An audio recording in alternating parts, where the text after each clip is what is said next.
आज की वीडियो में हम लास्ट जो हमारा चैप्टर बचा था 13 वाला 14 वाला की तो हमने वीडियो डाल चुके हैं।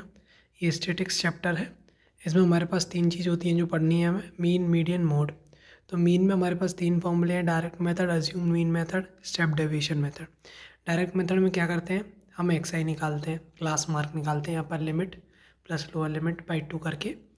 जैसे 10 से 20 दे रखा है तो 10 प्लस 20 अपॉन 2 यानी 15 इसका क्लास मार्क आ गया। ऐसे फिर क्या करते हैं हम, जितनी भी फ्रीक्वेंसी है उनका क्लास मार्क से मल्टीप्लाई करके सब निकाल लेते हैं, और जितनी फ्रीक्वेंसी है उनका सब निकाल लेते हैं। उससे हमारा डायरेक्ट मेथड निकल जाता है। डायरेक्ट मेथड उससे इस तरीके से हम डायरेक्ट मेथड से मीन निकाल कर क्वेश्चन को सॉल्व कर लेते हैं।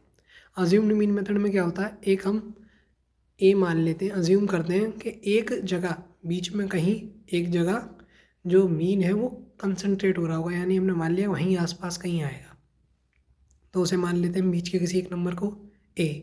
इसमें हम डी आई निकालते हैं, यानी इंडिविजुअल, यानी एक्स आई में से ए माइनस करते हैं। जैसे पहली एक्स आई आई 15, दूसरी आई 20, तीसरी आई 25, तो 15 माइनस ए, 20 माइनस ए, 25 माइनस ए, इस तरीके से।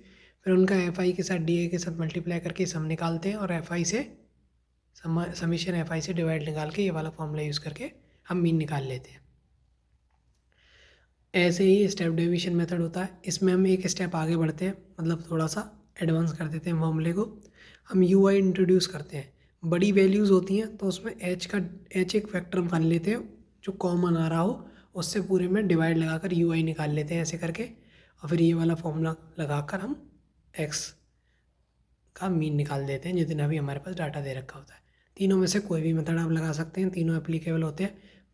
बस अंतर ये होता है कि वैल्यूज़ किस तरीके से दे रखी, बड़ी वैल्यूज़ दे रखी होती हैं तो इसे यूज़ कर सकते हैं आप, नॉर्मल के केस में तो इसे भी यूज़ कर सकते हैं।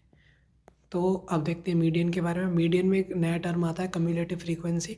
हम एक कम्युलेटिव फ्रीक्वेंसी की टेबल बनाते हैं और उसमें ये वाला फॉर्मूला यूज़ करके हम मीडियन निकाल पाते हैं। ये लोअर लिमिट होती है मीडियन क्लास की। मीडियन क्लास कैसे निकालते हैं, n/2 करके, यानी n/2 करके वैल्यू जो आती है उसके नज़दीक मीडियन क्लास होती है। और इस तरीके से मीडियन निकाल लेते हैं।